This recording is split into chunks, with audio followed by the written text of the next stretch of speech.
Hello, and welcome back to Xpwaste, where we're here to control pests and chew bubblegum and take names or something like that. And there's still a lot of pests. There's a lot of pests. Hi, I'm Oxie. And I'm Michael, and this is Xpwaste. We're an Old School Runescape podcast. We're going to talk about a lot of things related to Old School Runescape because we love this game. And we've been playing a lot. I think I did the math in just on the 2 accounts that I have, I'm nearing 10,000 hours. So you add in Oxies and it's like, we have so many hours in this game. So At least 10,200 hours. 10,200 hours just this week. Crazy. So yeah, we're going to get into the game. We're going to talk about it. I don't know what we're going to talk about today. I mean, I kind of know, but I don't really know. So buckle up. If you're not new around here, we're back. We took a week off and that felt nice. Okay, so we told the recording booth that the scheduling conflict, we had a scheduling conflict. Yeah, I don't know why you worded it like that. I gotta be honest with you. I think it was just easier to say that than to say hey, the Super Bowl's on and we can't record any other day. So it was a scheduling conflict. I feel like I didn't even see that until after the fact. And I was like, why was it worded like that? That makes us seem like liars. It's technically true that we couldn't record at any other time, but I don't know. Conflict in schedules. Because I wasn't actually going to watch the Super Bowl. One of these days we'll decorporate you, Michael, and it's going to be a great day. Will decorporate me? Yeah, we'll decorporate you one day, and boy howdy, will it be a good day. I wasn't going to watch the Super Bowl, but then you said you had friends coming over and stuff, so it's well, and actually, the Super Bowl was late in the day too. I think it started at 5:30 in Texas. We usually record at 11. I don't know, guys. We just took a week off, okay? So, welcome back. Elvin just got his scythe. There it is. Holy moly. After 5 of Ernix, you got a scythe now. That's pretty big. Elvin, if you're listening to this, which I don't know if you listen to the podcast or not, Elvin Reaver, shout out to you for your scythe. So how are you? All scythes aside. I'm not too bad. I finally put membership back on my accounts. I finally have membership on the GIM and on the main. My membership almost fully lapsed on the main, but it did not. We were able to keep the membership alive. I think I renewed it on February 14th at probably 1 p.m. And then I think, or maybe the evening of the 13th, whatever it was. And then I think on the 14th at 9 p.m. my time, it would have lapsed entirely from just not renewing the year or whatever. But yeah, we're back. I'm currently at pest control. Why we opened with talking about pests. We're at pest control on the GIM. I don't remember how many points it is, 1,200, 1,400, something like that. 12, I think, for full, and then elite void. It's 800 for regular. I'm just gonna go straight through and just get all the helmets and all the void pieces and have that done. I finally imbued my Slayer helm, and I imbued it because I ran out of money. I had 20k left or something in the coffer, at Nightmare Zones. I had enough for one more run. And I went to the bank and I thought, oh, let me put some cash back in. And I had 174 GP in my bank. And I went, oh, cool. So I'm like, well, my Slayer task is Black Demons, and I'm going to do that at Demonics. That was the whole plan. That's why I'm here to begin with. So I'm just going to imbue my Slayer helm and go get money from that. And I got about 300k from my Demonic Gorillas and called that good.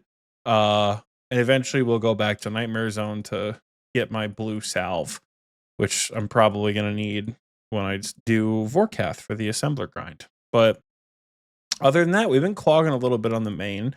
Still one dastardly clog away from the Cam Dissolve one, which there's no dupe protection, so you just kind of have to sit there and get a million ancient Carsonettes and ancient Treesties until you get the right piece.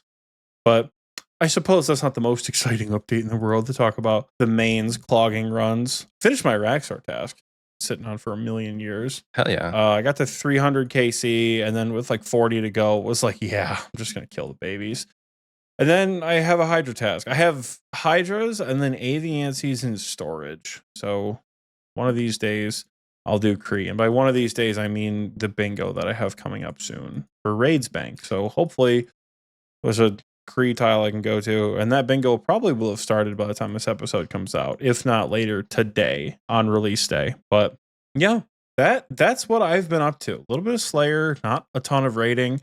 I realized the other day that I have spent so much time playing other games that like I just haven't been in VC with like anybody. So the other night I literally hopped into VC. We got a snow day. My university closed due to inclement weather, which is crazy because my university would rather see their students die than close due to weather. Perks of working for Division 1, I guess. And I got the notification. I was like, "Oh, let's go." I still have to work because unfortunately, with my position as a therapist, unless it's Christmas Day or me and my coworkers are literally dead, we will always provide services. So, come hell or high water, as long as you are in the state of Michigan and you are on my caseload, you will still be seen unless you choose not to have a session. So, yippee. It was kind of like a snow day, but it's not too bad. And then last night, or not last night, the night we had the snow day, I just sat in VC. I like sat in one of the raiding channels, just like played Halo Wars and like watched people raid. It's like I haven't been here in like a million years, so I'll just hang out for a while. That has essentially been my week. I went home for the weekend, or my last 2 weeks rather. I went home for the weekend. That's why we had recording in the evening today, not during the day. Yeah. I was recording I was gone. My sister and I got her into Arcane, and we watched the entire second season today. Damn. Like I woke up way later than I should have. I woke up like super late, like 11 a.m. I'm a little disappointed about. But from like 11:30 straight through to like 6 o'clock, we just watched the entire second season. It was pretty good. It was even better a second time. So Nice. that's been the world of Oxie the last couple of weeks. How about you, Michael? What you been up to? You've been doing a lot. I have, but I have two follow-ups to your week, and I didn't want to interrupt you. So, first one, I think since we've talked last, the new collection log thing has come out where you can get that cool staff. Oh yeah, What I tier forgot are about you that. at? Black. I'm 100 away. I just hit my 800th clog the other day. Like, I Ooh. think I actually have like 800 on the log right now, almost 800 exactly, if not 800 on the money. Okay. And then, oh yeah, well, look at that. There's a new collection log thing on the RuneLight high scores, which is cool. I have 800 exactly, rank 9,410 because we're ranked now in that. But yeah, I'm still 100 away from the Mithril book at 900. So yeah, I got 100 more to go, which like is going to be clue uniques. I think it's a lot of like rinky dink mini games and shit, you know? Mhm. Like I feel like I could load up my main and like look at collection logs, and there's obviously some like smaller niche, more rare stuff that I could hunt for, but it's a lot of like, like I don't have anything from mastering mixology, which although that's a bad example, that shit takes forever. I don't have pest control completed. I don't have barbarian assault completed. Like there's just like a few mini games. Like, oh, look at that. Speaking of clogs, Real Aiko just got the stale baguette. That's a clog I don't Ooh. have. But like, yeah, there's stuff like that like I could probably get another 100 clogs in a not terrible amount of time. And there's also always clue logs, right? Yep. Like I end up I do like a clue day, where I do particularly mediums, because I think I only have like not many. I only have 220 mediums done. So there's lots of rooms for mediums to get more of. Because you need 400 for the like the tiered thing. Yeah, and that's on my goal list this year. So just when we have the money to buy some eclectics, maybe we'll get some more clogs that way. But My second follow-up was you said you were in VC and you haven't been around in a while, and I just want to tell you it has been lonely without you. I've missed seeing you around. I know I'm pretty great. But yeah, I don't know. I've just been like playing Halo Wars and Stardew Valley, and I think our week arc phase is over, like the week long arc phase. And I've just been getting home late as shit from fencing. I'll tell you that.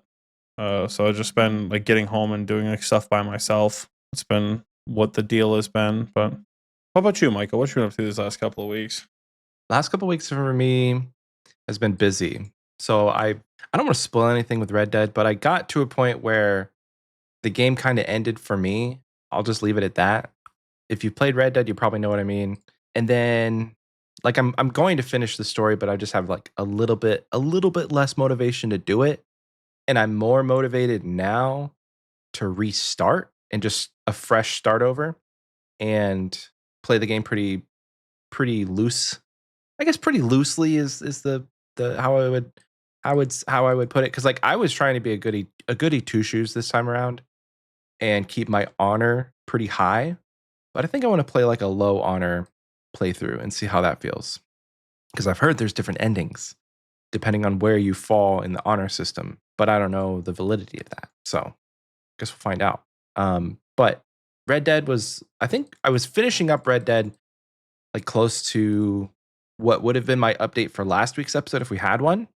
And then this week, so okay, I'll go back even more. So when I was editing the last episode, because you guys didn't, we hadn't checked in from the time, or like we made an episode, then I edited that whole week, then we posted it, and then we should have had an episode. So it's been a while since we've actually checked in. So I think since the last episode, I've got Full Leap Void, and that was pretty much what I did the entire time I edited 2 weeks ago, as I was doing pest control. Which, funny enough, Oxie's doing pest control now, which is kind of fun.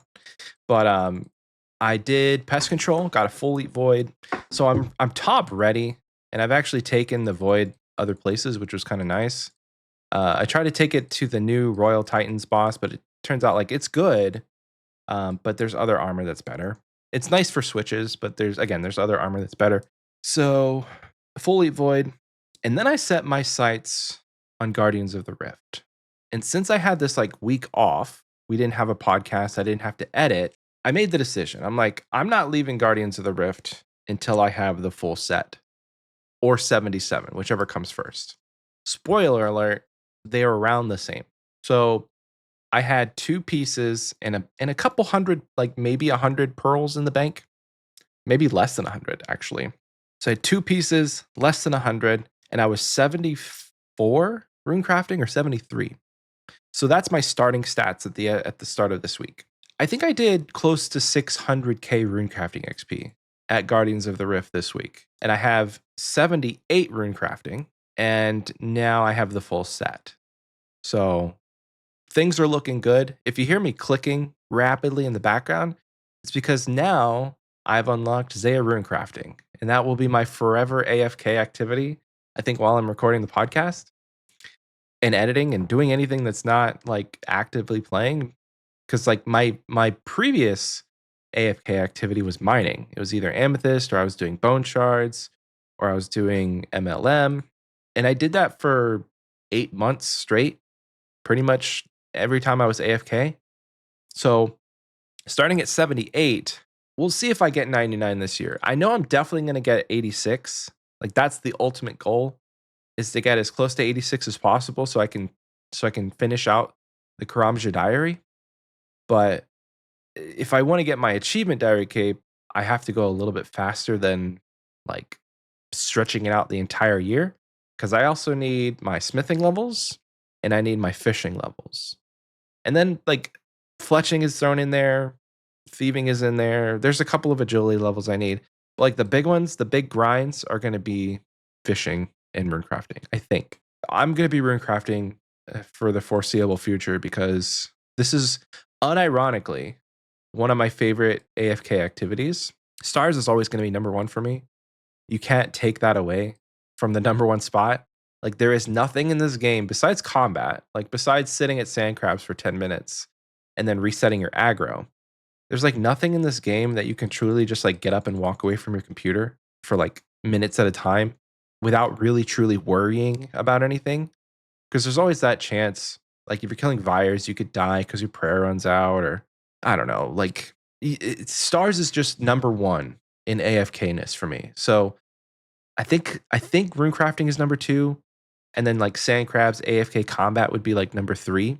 But I love Zaya rune crafting, and that's gonna be what I do, and I'm very excited. Like once I got the hat, because the hat was the last thing I needed, at Guardians of the Rift, and it's the most expensive one. And I don't know why I waited to get the hat last. I did the boots, the skirt, the top, and the hat. So I kind of worked my way up from the bottom. And I had to trade in a couple of dyes for those pearls, which I don't really care for like the recolored robes. I kind of do, but I kind of don't. Again, I'm not trying to think about it because I got 2 of the dyes, and if I'm being 100% honest, I don't really have a reason to go back to Guardians of the Rift unless I get the rune crafting pet and I get this weird urge to get 3,000 pearls for some reason.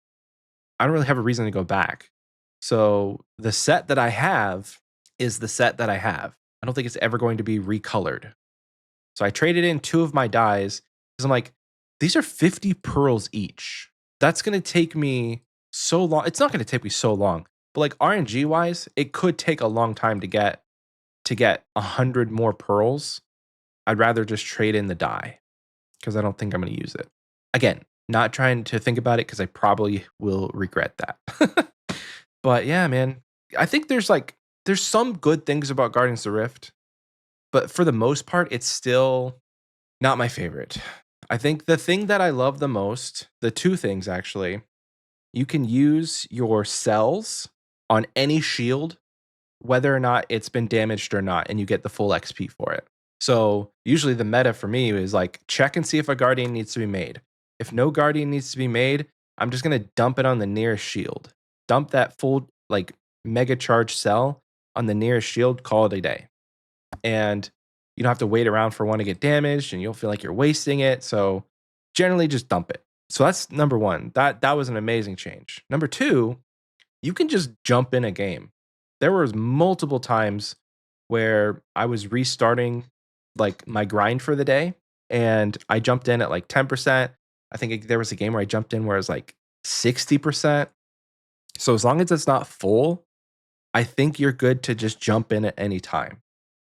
I don't know the exact mechanics on how like the grouping works for Guardians, but like it's nice not to have to wait and hop worlds and spam click the stupid door. Like they did good with those 2 changes. Everything else, it's so repetitive and it's so draining. But the thing that got me through it was literally just like on my monitor, I had 60% of my monitor taken up by a browser window and I was watching a TV show. And then the other 40% was RuneScape. So I literally just watched a show and did Guardians of the Rift and the hours flew by because the show I was watching was really good. If you guys have Apple TV, you get the Apple TV Plus or whatever. Shrinking is really good. It's about a therapist. It's like a bunch of therapists. And it has Harrison Ford and the guy from Jason Segel, I think his name is, from How I Met Your Mother. Very, very good show. Very good. It got me through Guardians of the Rift. So that's pretty much all I've been doing. I think I've been throwing in some Slayer in between Guardians of the Rift and like raiding, rune crafting, Slayer. Those are my main 3 this entire week. And I did still play a bit of Red Dead. Like I said in the beginning, I'm trying to finish it out, just get the story done 100% so I can call that good. But it's been a pretty fun week. While you were gone, Oxie, me, Fear, and Ralph sent like 3 or 4 chambers, and they are scuffed. Let me tell you.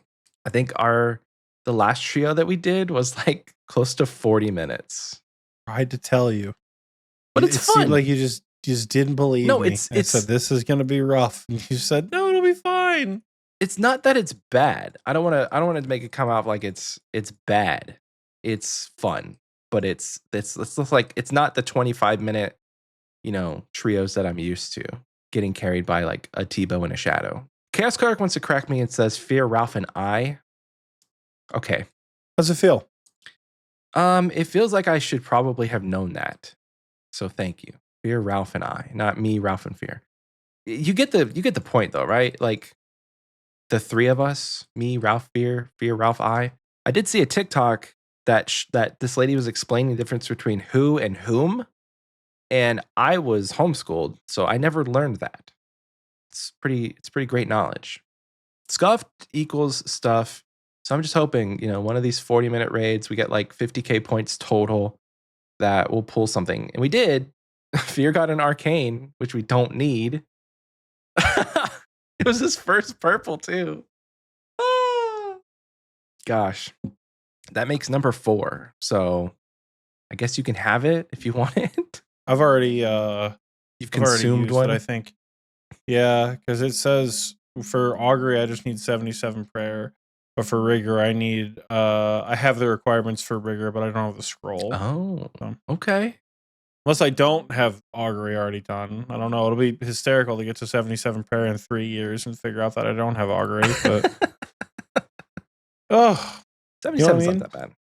It's just gonna take some bone shard mining.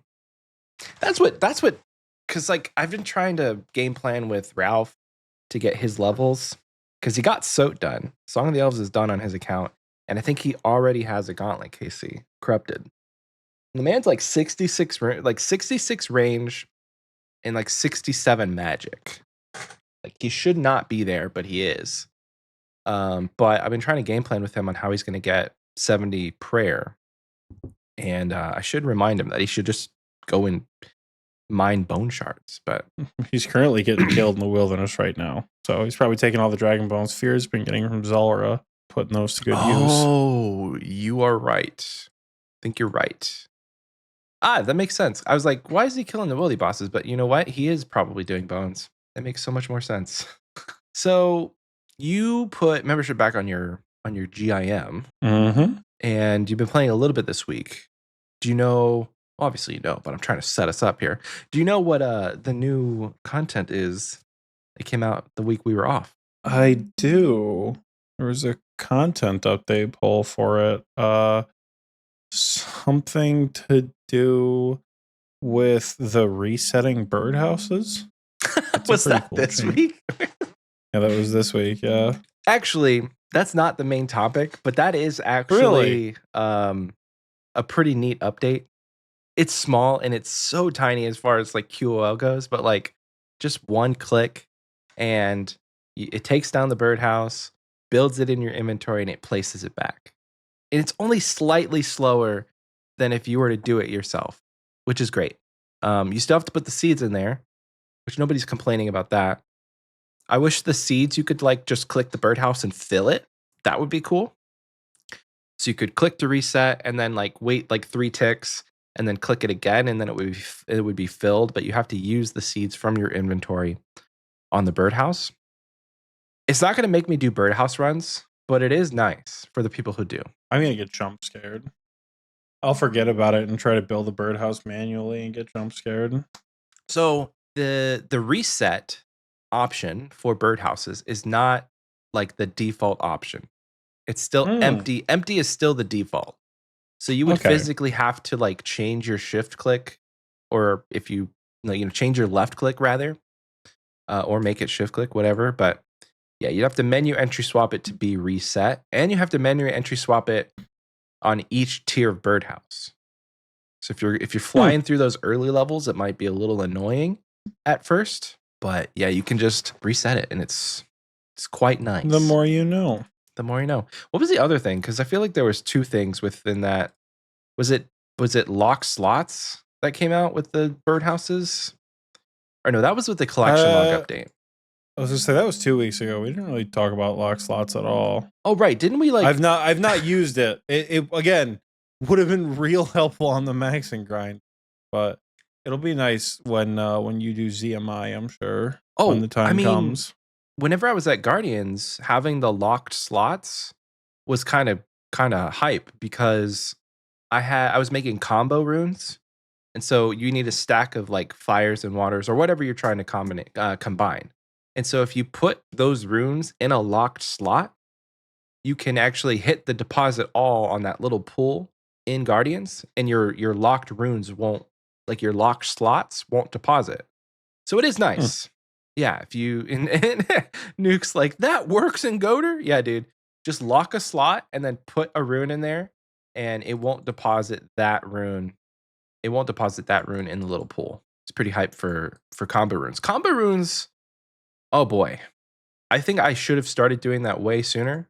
Not to get back on the Guardians of the Rift ramble, but I started doing combo runes like the last couple of hours that I was doing the grind, and the amount of points that you get for combo runes is crazy. Like the strategy that I was rolling with was I would focus on combo runes for like 2 to 3 games, and that would net me like 25 elemental points.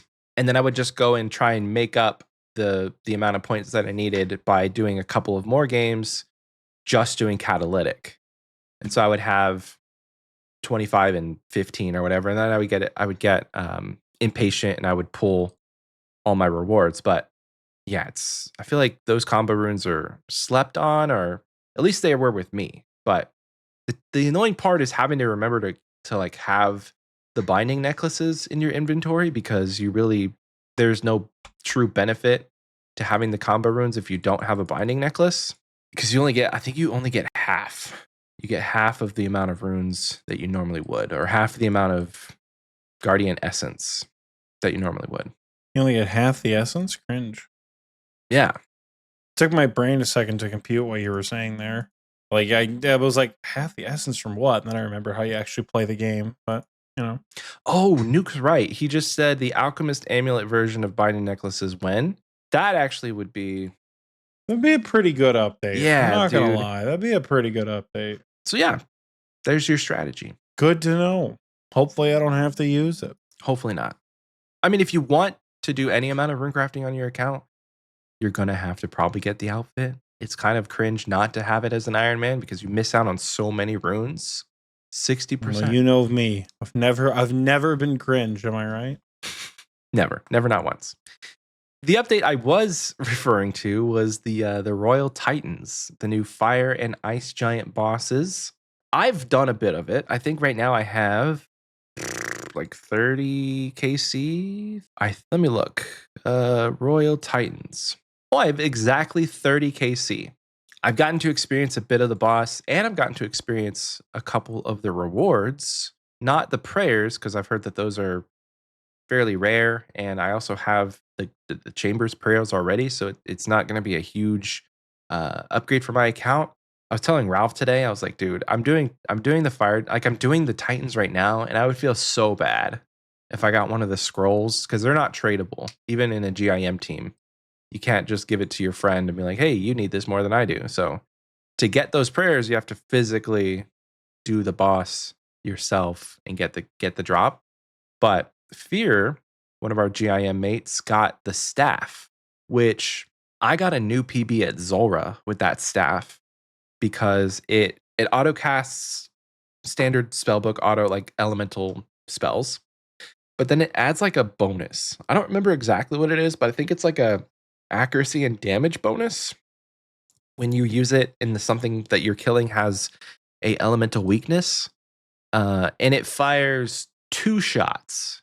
So you can actually max out higher than 50 damage at Zulrah, because I think it's like a max hit. It's whatever your max hit is, and then it rolls half of your max hit as the second hit. So my max hit was like a 36, and then I think I hit like a 15 or something. I don't remember. But yeah, I think you can roll higher than 50 because it has 2 hit splats, which is really, really cool. So I got a new PB of like 129, or 139, and my previous PB was like near around 2 minutes. So I killed it pretty quick. The RNG was popping off. But the new Titans boss, fairly good content. I would say if I had to sit here and grind it, to me, it would feel annoying. I don't know. The thing that I've heard from a lot of people, and I heard it today a lot from Chaos Cleric, who we were doing a couple duos today. You do a lot of switching, a lot of rapid switching. So like the mechanics of the fight go, you have these 2 Titans on either side, and they're walking around in either some lava or some snow, and occasionally they'll walk close to this bridge. And once they're close to the bridge, you attack them with melee. And if they walk away from the bridge, you attack them with range. So you're going to be switching back and forth from melee and range quite a bit. But there's a third element to this where you have little minions, and the best way to explain them is they're similar to what the lizardmen shamans put out in the fact that like they walk up next to you, but they don't really do much damage, but they explode, and that's when they do they do like a area of effect damage. And so in the middle of all this switching between melee and range, you have to kill these guys with magic. So there's little ice Mhm. minions and fire minions. And if you don't have the new Titan staff, you have to either manually cast a water spell or a fire spell to kill them respectively. And then there's like these walls of either ice or fire that if you need to get around them, you need to cast the other spell, the opposite spell. Okay. So like there's just a lot going on within the first half of the fight, switching back from melee and range. And then in the second half, so once one of the Titans hits 200 HP, they switch to where now you're just in the middle of them both, and they're on like their pedestal, and you got to kill them at the same time. And in this fight, you're still dealing with the minions, but there's less switching, which is really nice. So overall, it's a fairly quick fight. I think my PB was like a minute and 30 seconds. And that was with I think I was doing it with Nate Dog, funny enough. And yeah, a minute 30 seconds, it's not that bad. One thing I will say about these bosses, mechanics aside, all of that stuff aside, the drop tables seem to be one of the most balanced drop tables that I've seen for a brand new boss out the gate in a long time.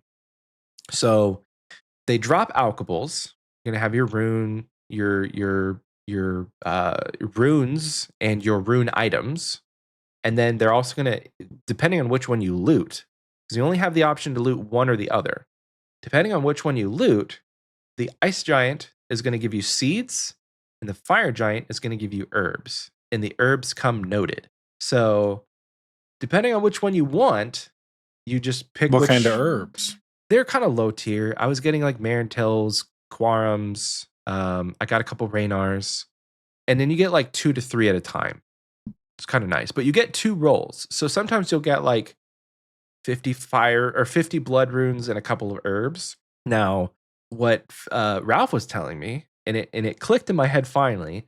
He's like, you should always loot the seeds as an Iron Man because you're going to net more herbs at the end of the day from one seed than you would from however many herbs you get from the guy himself. So like if he gives you 3 herbs, you could get way more than 3 herbs from a single seed.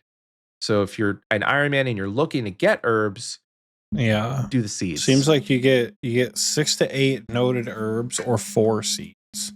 Yeah. Based on the drop tables. Yeah. Seeds seem like the way to go. For some reason I always loot the fire guy, but meh. Ice Giant probably the better one to loot. But otherwise, yes. The loot table, it doesn't feel shitty and it doesn't feel overpowered. I got the necklace, which is really nice. That's the teleport there? Yes. It's not that bad of Okay. a run. So if you don't have the necklace, you teleport to Mudskipper Point and then you run up to where the wyverns and ice giants and stuff are. And instead of going north through that tunnel, you just go straight west.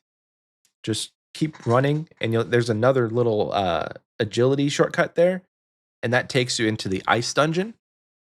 Or I've heard you can also run through the Brimhaven dungeon, which to me that just seems like a way worse option if you wanted to get to the bosses. But basically, you have the ice dungeon and you have the Brimhaven dungeon, and they both meet up at the point where the fire and the ice giant both are on the map. So thematically, it's really, really cool because you have where the ice giants are, where they've always been, and then there are some fire giants, I believe, in the Brimhaven dungeon. If they're not, then that place is full of lava anyway. So thematically, There are fire giants there. I'm in the middle of hell a yeah. pest control game. When I'm done with this game, I'll look and find that out because that's kind of cool. Yeah. So thematically, it's really neat. Whoever conceptualized that, one of the J mods, like bravo to you. That was a cool little bit of like, I wouldn't even call it lore, but world building wise, it's really cool to have 2 entrances to the same boss, but have them be like meeting in the middle of where Mhm. the power struggles would be. Because I think lore-wise, like the ice giants were trying to expand their territory, and the fire giants were trying to expand their territory, and they like met in the middle or something. Two worlds collide, and now they're dueling. But they're also working together. I'd love a quest involving all of the races of the giants, where you have the hill giants and the moss giants and the fire and the ice.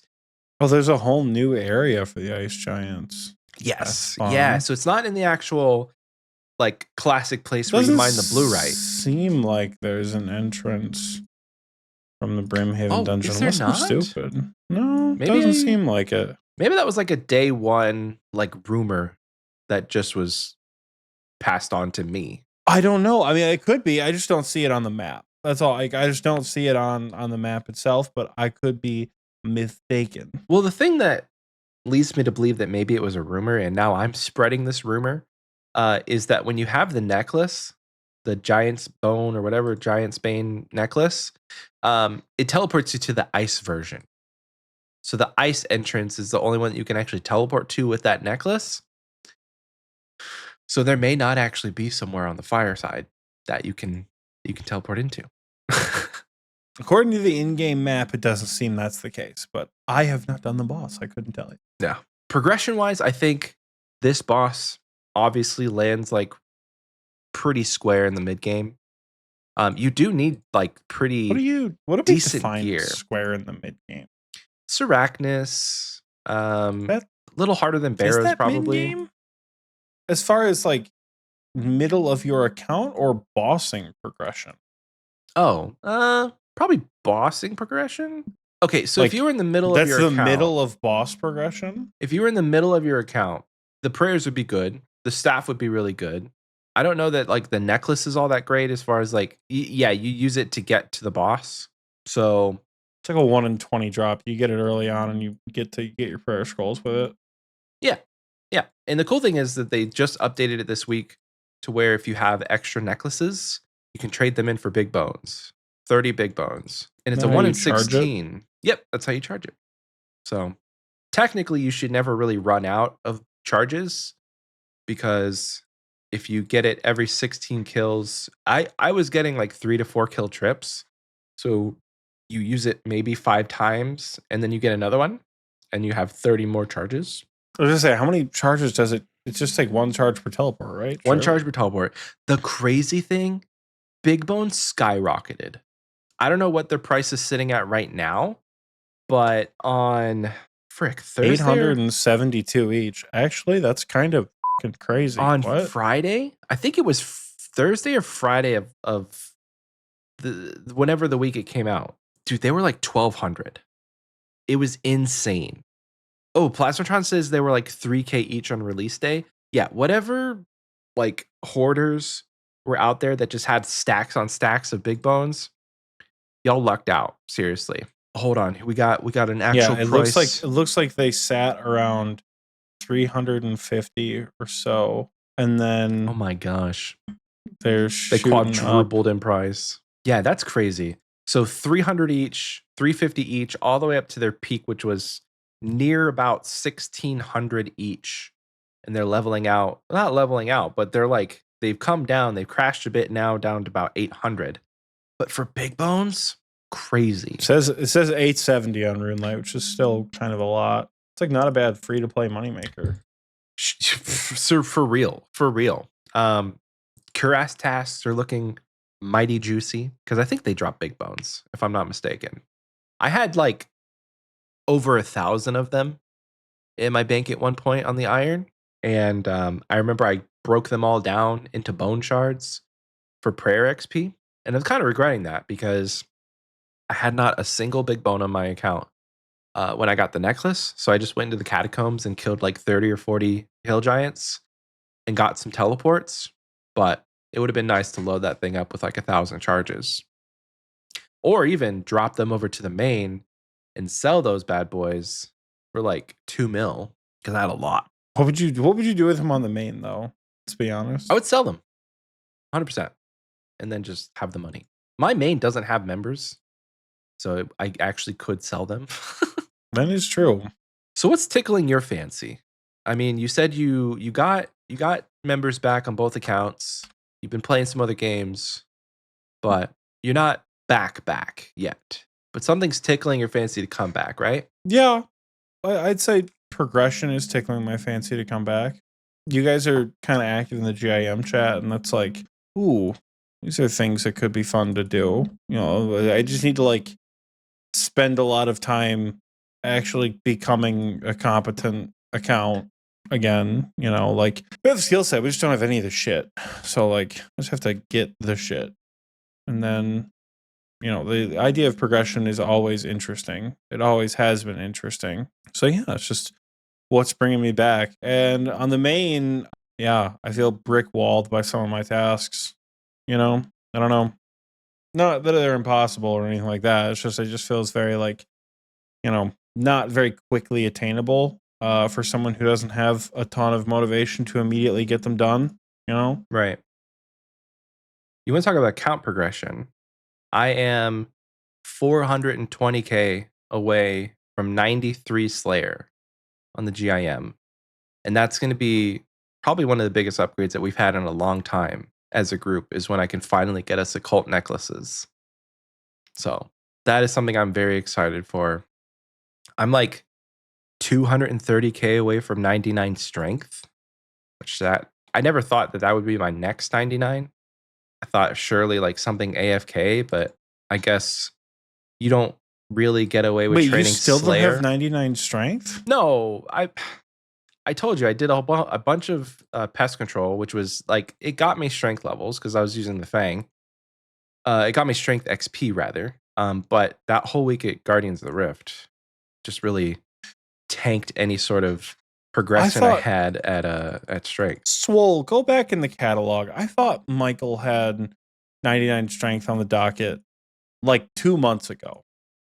Oh, I think I did, but then leagues hit, and then burnout from leagues, and then striking, and then I just haven't been actively training Slayer. So I did.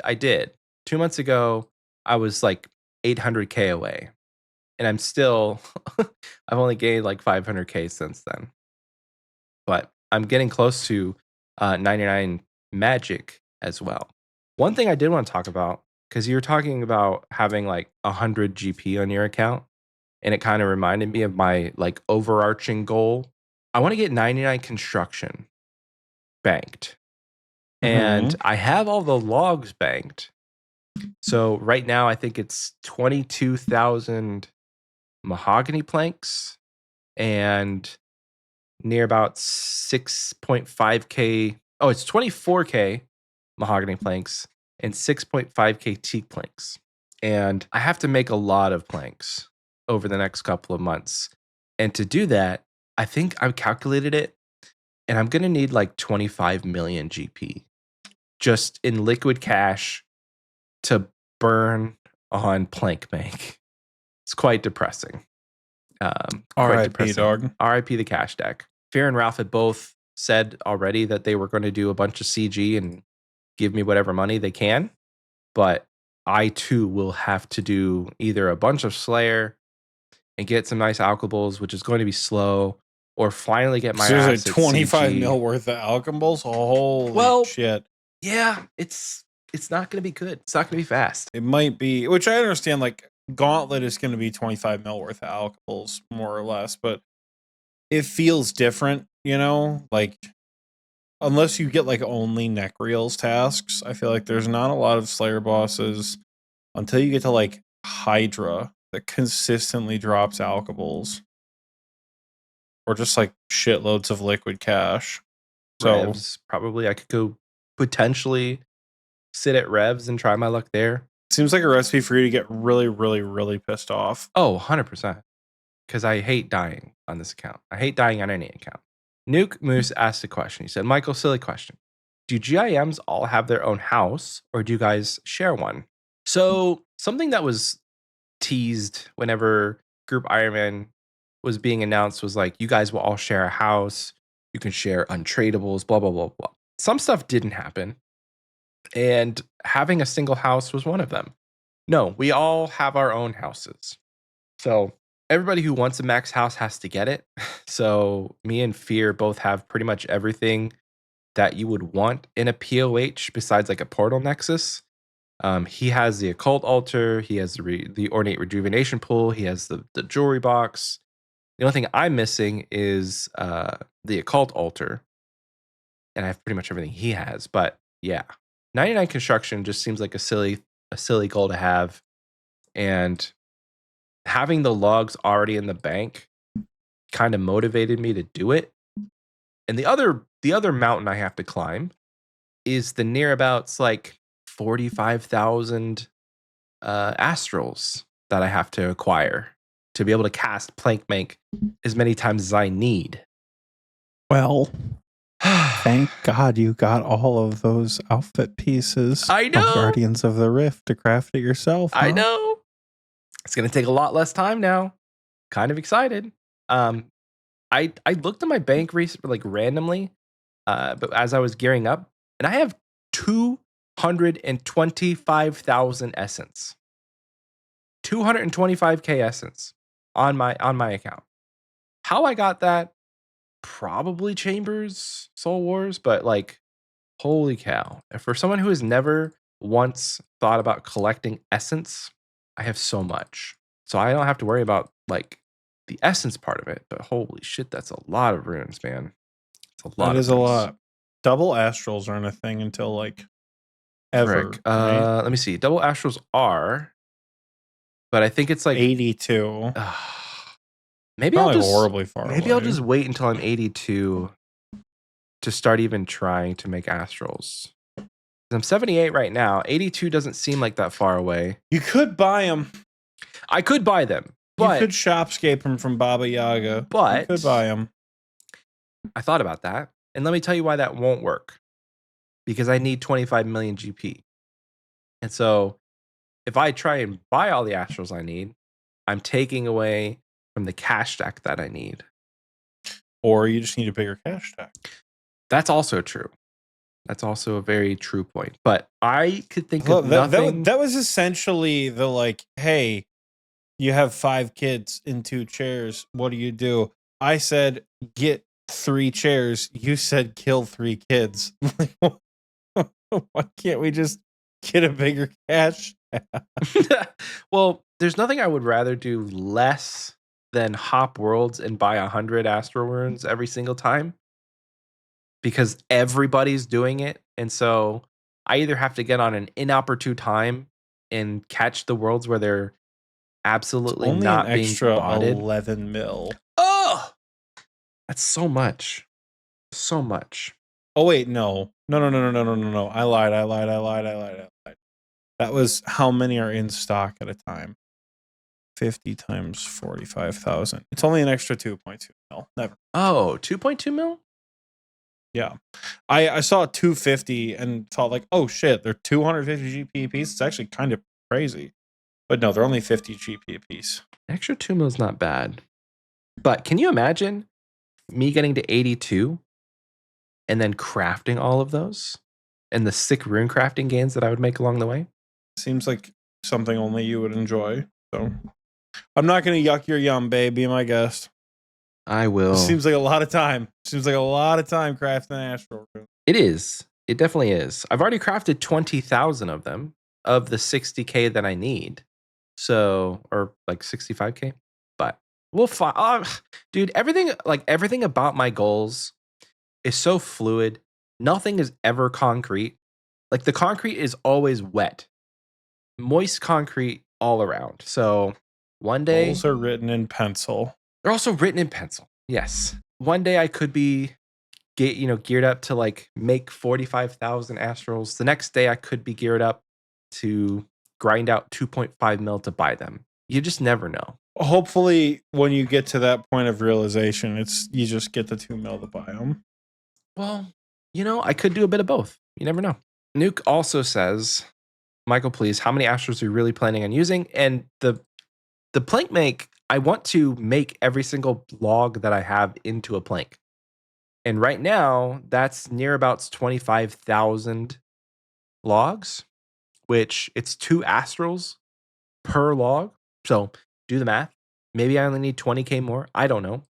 And then he says do bloods, and I am doing bloods, but that's like Astrals is just a side goal to get to the end of another goal. The main goal is always just to camp Zaya for my runecrafting gains 100%. Because like screw ZMI, screw Guardians of the Rift. I'm a Zaya boy through and through. Vacant Void asks, he says, Jesus, that's going to take forever. Are you already 99 mage? And the answer is no. I'm 98 mage. So I may. What you holding out on these 99s, dog? What in the world? It's gonna be another 99 defense. It's my second to last 99 situation. The hell? What the hell? I am I'm not as progressive as you think. Like I have 299s on this account total, and that's mining and HP. So getting like 99 magic at this point seems actually a bit early. I don't know, man. It's coming. Surely, right? Yeah, I'm at a million XP. So to answer Vacant Void's question, I'm not 99 magic yet. So I may, if like Ralph or Fear wants some magic XP, I may just throw them the cash stack, throw them the logs, and give them all the runes that they would need, and tell them like, hey, if you get bored and you want to make some astral runes, here's some free magic XP. Because it is a lot of magic XP for free if you have the spell. You say that's a Dream Mentor and 80 something mage. It's Dream Mentor and 86 magic. Which that's a long way away for Ralph, but I think Fear has 86 right now. Vacant Void also says, I'd get the amount of astrals you need to just get 99 magic, and then Sawmill teleport. Quick. The extra money is probably mitigable since you're not buying astrals unless you're going to make them. I am going to make them. So it is more expensive. I think it's more expensive to do plank make, if I'm not mistaken. Or is it less expensive? I can't remember. It's actually less expensive to do plank make because you factor in the cost of runes. So it doesn't sound like a good time for me just to go to the sawmill 600 million times to make one inventory of planks. Although I have the plank sack. The log basket and the plank sack could be a good shout. Make double the thing. Can you withdraw from either one of those? Obviously, the plank sack you can. Can you withdraw from the log basket? Yes, I do believe you can. Nuke Moose out here saying, Ring of the Elements Pog for Sawmill, just saying. Nuke, that requires me to go back to Guardians of the Rift. I was going to say, it all comes back to Guardians of the Rift. We already discussed baby. this. Let's go. He's going back for his dies. He's like, you know what? It did kind of bother me a little bit. I'm going to go back and get some dies. And then I'm going to go back and get the Ring of the Elements, baby. Michael going back to Goater. Hell yeah. Yeah, baby. Is it 300 or 400 pearls? He says, I'll be there till 99. You can manage one ring, SMH. I haven't committed to staying there. I think that's the thing. Like, at this point in the account, I really have no other reason to need to go back to Guardians of the Rift. I got the needle. I got the outfit. What else did I get? I didn't get like the pet or the lantern or like the Guardian's eye. So like, yes, the ring would be cool. You didn't get a lantern yet? No, bro. But apparently it's like 1 in 800. So I'm not dry for it. Because I'm only at like 550 searches. But it feels bad, bro. Because the lantern, if you put U logs in there, it like gives you bonus points or like 10% extra points on top of the stuff that you make when you basically like the points that you get, elemental points or catalytic points. So going through the entire grind, not having it felt real bad. If you throw redwood logs in there, your pouches don't degrade. So that's another cool one. But no, bro, didn't get the lantern. And I don't really care because like the lantern is only good inside Guardians of the Rift. So outside of it, having it for regular runecrafting is not pivotal. If they ever change the lantern to be usable outside of runecrafting, outside of Guardians of the Rift, I would probably grind my ass off for it. But Zaya is just too good, dude. Zaya is just so comfy. Too good. I can't give this up. I don't blame you. I mean, don't get me wrong. Your love of runecrafting is a little fucked up, but it is. But I think it's balanced out by the fact that I also love mining. You, like normal people who aren't me, would say that's not balanced, but I think in my weird brain it is balanced because I don't just love rune crafting. I also love mining. Agility can go to hell though. Like agility can burn. I don't really care. Makes the agility XP raise 400k an hour, and that's just fine. No, that's worry literally about it all it anymore. needs to be. It's literally all it needs to be. Once I get 90 though, I think I'll sing a different tune because I'm just gonna sit at Artie the rooftops the whole time and bank and bank all of the amylase we need forever. But for now, sitting at 82, I don't want to train agility. I just don't. I gotta get 76 agility myself. I'm like 95 laps at Priff away. I'm super close. I just have to do it. You know, That would be for Zulrah, have right? to do it. Mhm. BJS. Good old BJs. Give it- Zulrah can suck my dick. Hell yeah. It's a super original joke. I have a love-hate relationship with Zulrah. Like it's a good boss. And if you're a main, it's probably really good money. But the fact that I'm almost 400 KC with no uniques is just, it's irking me. It's irking me to the point where I don't want to go back to that boss. Because I have like 385 KC and only a single onyx on the log. Only thing that's motivating me is the fact that I could pull a blowpipe and then you, sir, would be a little bit more sad. It would make me laugh that you would have to go and do fire making. But that's not even enough motivation for me to sit there. I was gonna say, Zulrah. you're not a competitor, Michael. You won't get back to Zulrah until you either take this comment seriously or you see that I have like 60k until 99 fire making. That's the only way you're gonna get back. I try to do it with a quest cape where it's like, oh yeah, I'm gonna beat him to a quest cape. Michael is like one quest away from a quest cape. I'm 3, and they're all Grandmaster quest. It was like Monkey Madness 2, While Gothic Sleeps, and Desert Treasure 2. Michael had like DT2 and Monk's Friend. Man could have beaten me that night. Saw me doing Monkey Madness 2 and went, oh yeah, no, that's fine. You can win. Like you can get your quest cape first. And I went, what? And I was just like violently unmotivated to do it from there. But I also was nearing a quest cape and I was going to get it. And Michael still doesn't have his quest cape. It's been 10,000 years and he still doesn't have one. I'm scared. So I'm fearing at this point, if I ever do light a fire under my ass, literally and metaphorically in this case, and get 99 fire making, Michael's never going to have a blowpipe. You got to get that dog in you, brother. You gotta give me something to fight you on. Rough. And if you don't, like, that's fine. You don't have to. But like, if you want to honor the bet, which like, will he honor the bet? Will he not sneak a blowpipe if I'm not paying attention? Who's to say? I haven't gotten one yet, so we have no idea. If you get 99 fire making before I pull a blowpipe on my account, I will honor the bet. You have my word. Just be like, I know that I have your word that you will drop whatever you're doing and get 99 fire making. It goes both ways. For me, I didn't have any motivation to get a quest cape before you because I wanted you to have it. I wanted you to have something. Oh, don't give me that. I did. Don't give me that. I did. Don't. Can you give imagine? Me that. Can you imagine if you set yourself a goal to get a quest Yes. cape and you're racing me for it, and suddenly I just like, pull a dick move and complete my last quest out of nowhere? I wasn't even. You want to know why I said I was racing you for it? Because you didn't do anything with it. You were so, oh, you're going to get your quest cape, going to get your quest cape, going to get your quest cape. And then you like froze. DT2 or something came around and you're like, I don't know about that. Then we did Song of the Elves and we did Dragon Slayer 2 together. Yeah. Right? So we did both of those GMs together. You did every other GM by yourself on stream, no problem. DT2, you're still like, I don't know, man. I don't understand, brother. Get out there and get it done. I was trying to chase you from the rear view mirror to give you a little motivation to get DT2 done.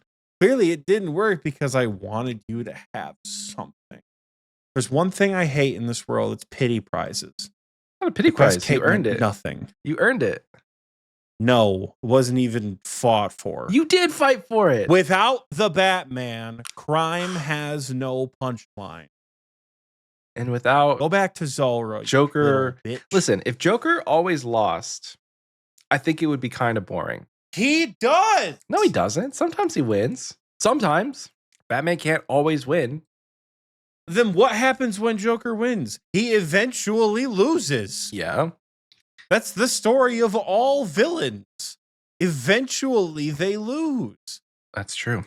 Maybe by the time this episode comes out, No, I'll have my quest don't cape. even do that. All right, fine. Add him and ask him how the quest cape is going. You've never heard a more serious at in your life. You can tattoo the phrase, Oxie, how's your quiver going? On my ass at RuneFest. I don't care. If you're listening to this podcast right now, about an hour and 10 minutes in, go to the Xpwaste chat right this second at Michael and ask him how Desert Treasure 2 is going. Ask him how that quest cape is going. You gonna play this game, Michael? We're doing. Moose is setting him an alarm. He's setting himself a reminder. Hey Siri, set an alarm for 9 a.m. titled Ask a Daily Alarm. Oh, my Siri is responding. Set a daily alarm for 9 a.m. to ask Michael about his quest cape. This is the fire I need. Not Oxie doing monkey madness randomly on a Tuesday. It's the people saying, "How's the quest cape going?"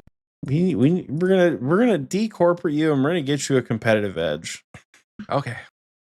I'm ready days, man. to get some IRL XP at RuneFest and be the most competitive I've been in a long time. I can't tell you how excited I am for RuneFest. I've heard that they what have are we like competing for at RuneFest. They have like stations where you can get like IRL XP. Like they'll have range stations, fishing stations, crafting. I don't know, combat. Give me a fencing station to get attack XP. Yes. See, they're not going to do that. They're a not. Liability issue, but this is just what I'm assuming based on what they've done in past RuneFests. But yeah, I'm excited for RuneFest, bro. I was talking to Scape today in VC for the first time in like Scape in VC. Yes. Wow. Yes, he's back to playing his main account. He put members on the main account, and he's doing like a rebuild because he gave away all his money before when he started his GIM. And so he has like 70 mil liquid cash. And so he's been doing Desert Treasure 2 bosses for money. Back on the main. It's kind of cool to see. Escape Caution logged in once again. But we were talking about RuneFest and how this will be the first time we ever meet in person, which is going to be so hype. But he was giving me tips about like places we can go get food, what trains to take. He's telling us that we should fly from London to Heathrow or London to Birmingham. I'm like, bro, we're just going to take the train. He's like, oh yeah, that's probably better. Because it's only like $10. Like, that's going to be so much more expensive to fly there. But it's getting close. I fly out to Michigan on the 26th. And then we fly to London on the 27th. Very, very excited. Can't come soon enough, but it's going to be a few days from now. The day this episode comes out, I have final round interviews for a company that I applied for. And it's 4 interviews back to back to back to back.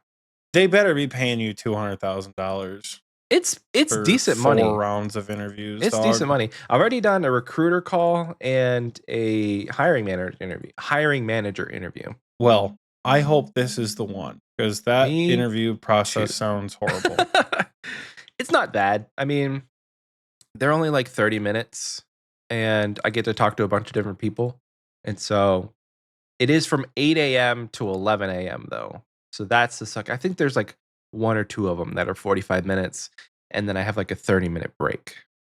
So wish me luck. If you're listening to this episode the day it comes out on your morning drive or whenever, I'll probably be talking my ass off in back-to-back-to-back-to-back interviews to get a job that I want. All right. So remember how I said at him? I'm sure you guys already did it, but hopefully you guys didn't hear this until like noon Eastern time. Right. So and then after noon Eastern time or like early as shit. It's too late. They've already sent you the message. No. After the after the interviews, I'll be so hyped from all the interviews and be like, oh, finally done with this process, that I'll just sit down at the computer and sesh out Desert Treasure 2 before I have to pick up my son from school. The hope is that I get done with these job interviews and they say, yes, we want you. And they're like, can you start middle of March? So that I don't I have mean, to be even like if awkward. they just tell them like I'm not in the country True.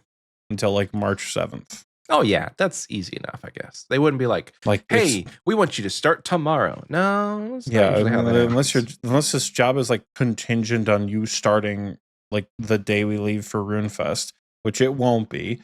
But and again, it's a corporation. Don't let them trick you into thinking that they were gonna not function without you. They are. Tell them you're out of the country until the 7th. Right, because I technically am.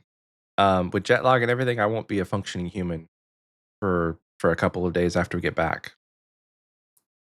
Yeah, Rune says they need 4 rounds of interviews. They're not in a rush. Clearly not. So technically, I'll have done 6 interviews because I did a recruiter For call, the same job, call, brother. a hiring manager, which the hiring manager was awesome. She was very nice. We got along really well. And then the 4 back to back to back. So when you say 4 back to back to back, is it one interview or are you getting on like different Zoom calls? Different Zoom calls. So it's like 8 to Yikes. 9, 8:15 to 9, and I have a break at 9 to 9:30, and then from 9:30 to 10:15, or 9:30 to 10, 10 to 10:30, and 11, or 10:30 to 11. So it is, yeah, they're all about 30 minutes each, except for the first one. Mine, I know the interview I did like a 30-minute Zoom interview and they invited me to campus and I had like a 4.5-hour interview. But in that interview, I spoke with my center assistant director, the big senior director for like the entire department. I spoke with a forum of students and staff members who asked me various questions. I spoke with the clinical team that I would be working with if I got the job. I spoke with my assistant director again, and I just spent time traveling around campus and, learning about things and getting acquainted to all of that. So I had a long interview. I guess that is standard when doing like an academia type position, Yeah. but man, Bro, the job market it's pretty crazy because like a bunch of people are like, that's insane, that's crazy. That's pretty, I wouldn't say it's standard, but it's not uncommon when you're trying to apply for like tech companies. Because my wife, she's gone through the job that she's looking at right now. I think they do a minimum of 5 interviews. Okay, but this is people are crazy. ridiculous. She applied for a job. It was like a project manager role. And they were like, yeah, we have, she said they have like 5 or 4 interviews minimum. And then one of the interviews, you have to give an hour-long presentation. And it would be like on a project that you would want to do for the company. I'm like, dude, they are trying to get you to do free work. It depends on what kind of manager position she's applying for, because we had to get a new assistant director. The one that I interviewed with got a faculty position shortly after I started. So in that interview process, I sat through quite a few like, here's our presentations on what I would do like as center director. Like these are the initiatives I would want to start, like one initiative I would want to start for students. So it doesn't surprise me if you're going to lead a team of people and be an assistant director, yeah. associate director, project manager. Like if you're going to be in charge of that bitch, that is not uncommon. But this whole like, it'll be at least 4 interviews. Either you want me or you don't, dog. Yeah. Like I had 2 interviews. One of them was very long because it's very like, involved, like campus involved. Like, but that's the case for like, again, like all academic jobs are like that. Had I gotten the job at the other university I applied to, it would have been exactly the same process. Because they even said they're like round 2 will be a long day, which like that makes sense. But like multiple Zoom calls on multiple different days with different hiring managers. Oh my God. Yeah. I'm saying that's bad. It just doesn't feel right, Yeah, you should be able to make a decision about somebody within like maybe not one, but like you have the call with the recruiter to kind of set them up to see, is this somebody we want to move forward in the process? And then you should be able to talk to the hiring manager and like maybe 1 or 2 people at like, you could do 2 separate interviews, or you could do a group interview with 2 people from the current team. and they should be able to make a decision based off of that. I'm not dogging this company for wanting to be thorough. I really like the job that I would really enjoy the job that I would be doing. And I'm happy to do it if that means that I would get this job, but it is excessive if I'm being honest. In the grand scheme of like hiring somebody, y'all are here wilding. Truly. How do you feel about going to break, Wilden? Let's do it. All right. We're going to go to break. Please enjoy this reused commercial, and we will see you guys very soon.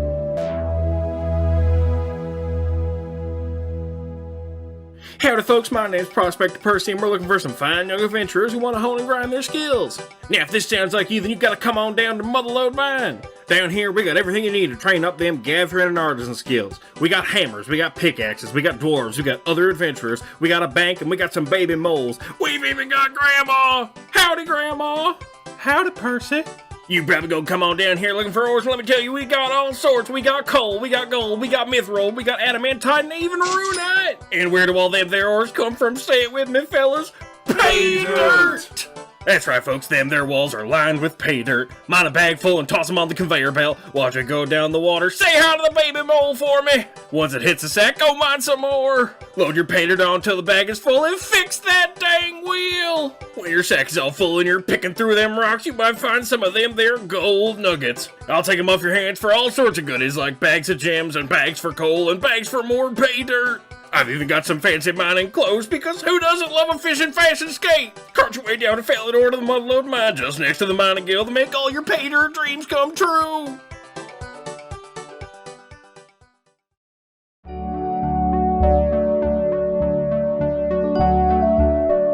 Welcome back. I hope you enjoyed that commercial because I know that I sure did. Folks, it's the second half of the episode, and the second half of the episode only means one thing. I guess it kind of means a lot of things because we do the same thing for every second half of the episode every single time we do it. But in this particular instance, we first come back, it only means one thing, and that means that it's Patreon time. We're going to shout out our wonderful patrons who support us at the various tiers. But first and foremost on the screen right now, probably on the screen for the last couple of seconds here, has been the Wise Old Man tier of patrons. These are the people who support us and can access the recording booth chat, and some of them are hanging out with us now here on Sunday night. Love to see folks out there in the booth. Michael is still trying to kill a bug, and this is evading him. It's like the fly from Breaking Bad. Michael just cannot get rid of this damn bug. I thought I killed it. Thought you did. But alas, what can you do?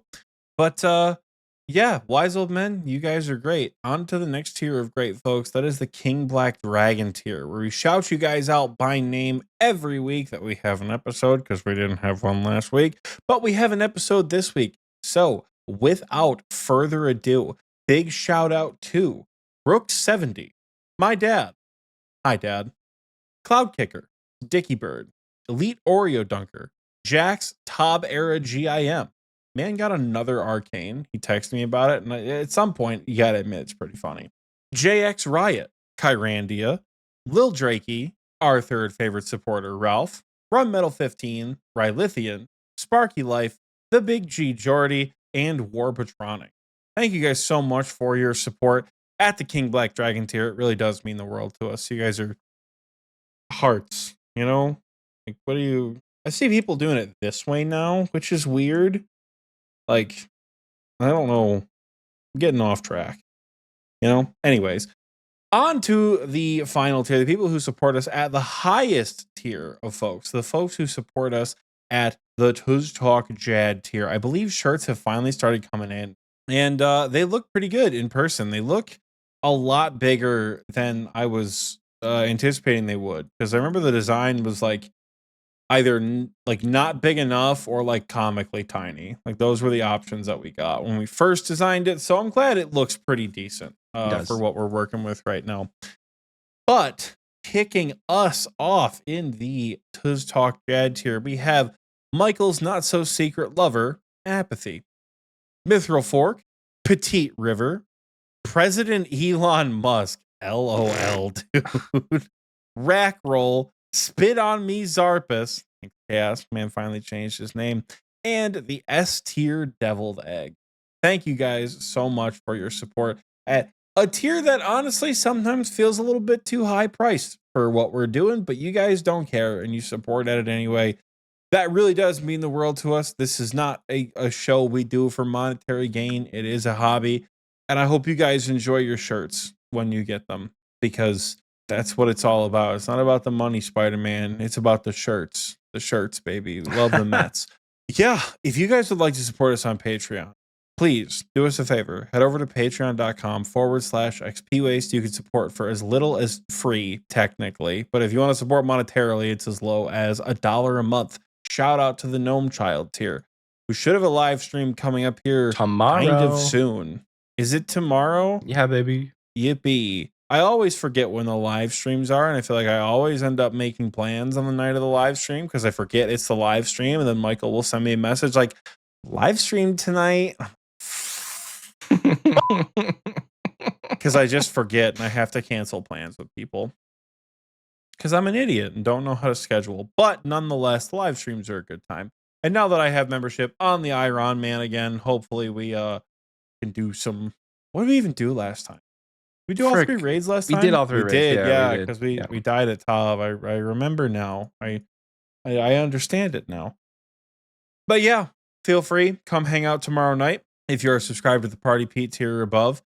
If you're not subscribed and you're like, I don't want to give these people money, that's fine. The plug is over. Because now Michael has answers to the community question this week, and I believe he has a lot of community question answers. So buckle up, folks. I do. And I hope you're buckled in. If you're driving, thank you for wearing your seatbelt. It's always appreciated. But last week, well, not last week, 2 weeks ago, I should say. 2 weeks ago, our community question was roundabouts, basically, what's your tip for your favorite boss? Or what was your favorite tip that we said? Good. Yeah. It's going to be a lot. I've got it for you here now. Starting us off on Spotify. Donovan says, awful advice for Cerberus. Just camp 60 prayer. That way the ghosts don't take any extra. Okay. You know what that sounds like to me? Sounds like someone who's talking out of their tax bracket. Next response. Okay. Zom says 90 stats to fletch an RCB. Come on, Oxie. You only need 69 fletching. If you get the limbs as a drop, which honestly isn't too bad for hardcore. Honest to God, I think I saw that like years ago when like Trailblazer 1 came out, like when Leagues 2 came out. I didn't know. I had never played Iron Man before. I didn't know what it was going to look like. So literally my plan was like, I think the only way for me to feasibly get a rune crossbow that doesn't involve me picking wilderness off the rip is to fletch one from deranged archaeologist. Because like I didn't know any other drop rates for shit, you know? So for me, I was like, damn, how am I going to get one of these things? And in truth, I don't even remember how I got one. I don't even truthfully remember how I got my RCB in Leagues 2. I'm sure I got it at some point. No recollection of how.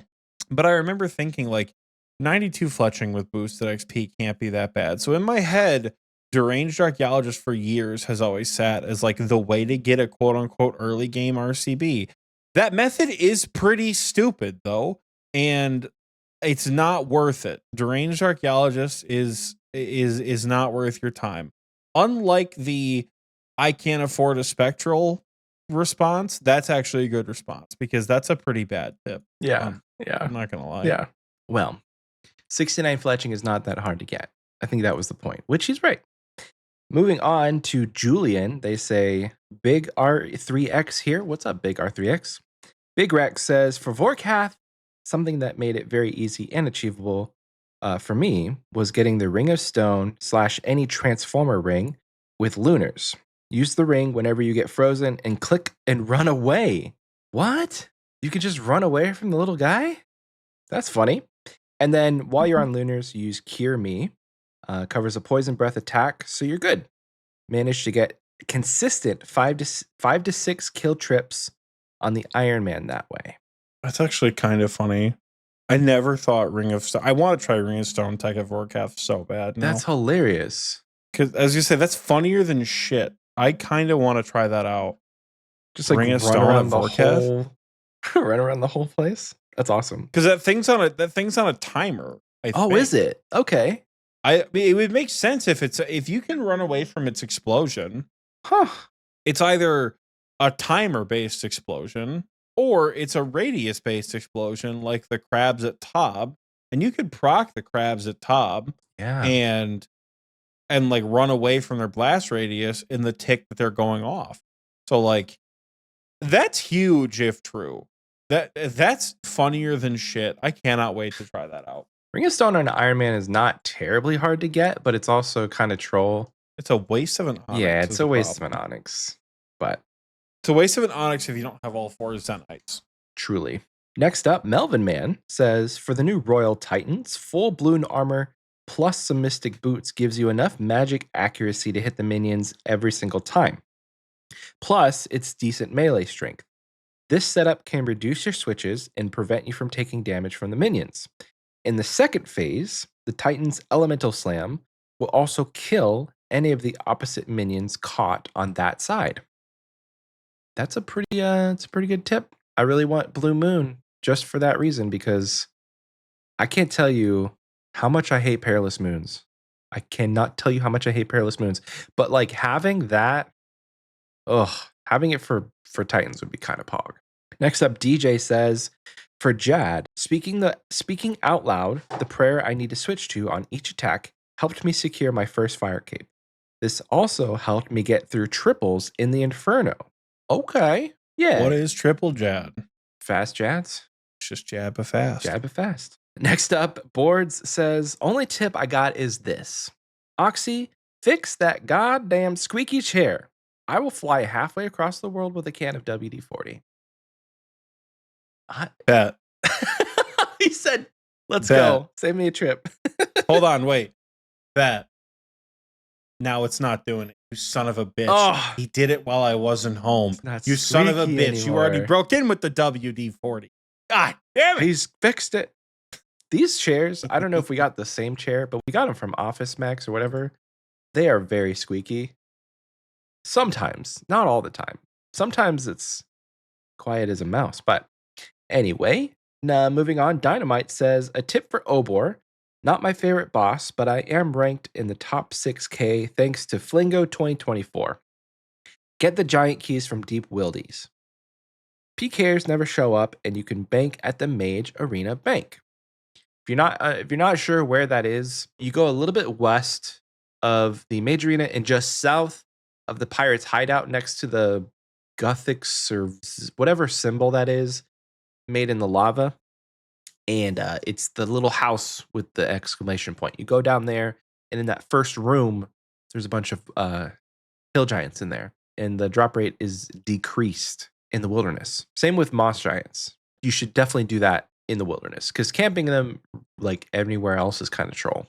Next up, Shady says, for Iron Man starting the God Wars dungeon grind, take the time to learn the 6-0 bandos. You're going to get murdered a few times, but once you have it down, it makes that boss so much less of a pain. I'm kind of excited, not going to lie to you. Kind of excited once I get a Bofa to give those things a try. Next up, Moist Sean says, my tip for Barrows. There's a glitch that if you do Darok, Varrock, Torag, Carol, Guthins, and Aram, you have an increased odds at a unique drop. I don't know if he's trolling with that one, but like, how are you gonna disprove it? How are you gonna disprove it? Next up, Z Money says, tip for Colosseum. As long as you're learning the Colosseum, keep the wiki page open with the invocations and check if it's good or not. As you progress, you'll learn when some not so fun invos and which some are not bad. Like re-entry only from wave 6 and re-entry 2 only at wave 11. If you have better options, don't take that. That was a lot of words. I don't really know what they mean, but I'm hoping it made sense for somebody out there. TLDR, keep the wiki page open on invocations until you understand what they do, and then as you progress, you'll learn strategically how and when to take certain invocations. Re-entry 2, I believe, either leaves a pool of 3 or leaves them permanent across rounds. Ooh. If you do Coliseum, you know what I mean by re-entry. Either way, if you do it on wave 11, it doesn't matter because you're not going to be fighting where a pillar would stand at the Soul Heretic fight. Nice. But next up, Cultist Good says, you guys forgot about the new Royal Guardians. And Cultist, you forgot that what their shit was name not out. It's so funny that literally we gave a tip for every boss in the game, and a new boss came out in between the time we recorded the fucking episode and when we released it. Yep. Every single time we try to do anything helpful for this show, like this week is like news post, burnout, blah, blah, blah. Nothing's going to happen. Next time we're like, hey, why don't we give you a tip for every mini menu or every boss in a raid? They're going to release a fucking fourth raid. Yeah. Or they're going to announce a fourth raid. Every time we try that shit. And it didn't even occur to me that that's what the episode, until I saw that comment pop up on my phone of like, holy shit, a new boss came out. Yeah, we tried, guys. It's clickbait title. Anyway, moving on. Tuhi says, my tip for all the wildy bosses, bring freezes to gap whoever has dropped in on you. If you're with a clan, just stay and dump DDS specs. Yeah, I mean, if they're gonna like attack you right off the rip, they're already skulled. You won't skull on them. Might as well drop a freeze and hope that you get away. But that's also risky. That is a thing for that is a thing for wilderness. I mean, it's not that risky. You're never gonna be. So if someone is attacking you, you are not going to get a skull if you attack them back. True. You don't get a skull in self-defense in RuneScape. I always get so nervous fighting back though. Like I got a Void Waker for spring of 23, I think. And I wanted to try it out. So I went and did Calvarion or whatever. And I brought my Void Waker and I was hoping for a PK. And I was the most nervous I've ever been, simply just fighting back unskulled with my Void Waker. It is scary out there. Next up, Bob Dole says, something I learned from doing Hoikodal, you can easily avoid the tail shockwaves by standing in specific spots and then running to hit the tail immediately after it slaps the ground. At the start of the phase, stand on the tiles to the left or right of the centermost tile in front of Huey. During the tail phase, run to the dead center of the compass looking floor. Click immediately after the slap and you'll dodge it every time. I love that. Next up on Spotify, we have Dinosaur. He says, my number one tip for anyone trying to learn Fizani's is to make yourself learn the corner step under method when she does the grabby hands attack. Make her true tile, mark her true tile, and stand near one of the corners. If you time it correctly and you step out on the sound cue, she will almost never spawn the grabby hands under her. And it makes that mechanic a lot less panic-inducing. Sometimes there's just nowhere else to go, so it's good to reliably have a safe spot directly in front of you. Beautiful. And finally on Spotify, Young Max says, a wise scholar once said in a YouTube series, you don't need max gear to PVM, just a dragon longsword and monk robes. Wonder where he's at now. Wonder what that guy's doing. Moving on over now to YouTube, where we ask you guys the same exact question. Every single week we do that. What's your tip for your favorite boss? And Spencer, this just covers everything, right? Spencer says, if you ain't dying, you ain't trying.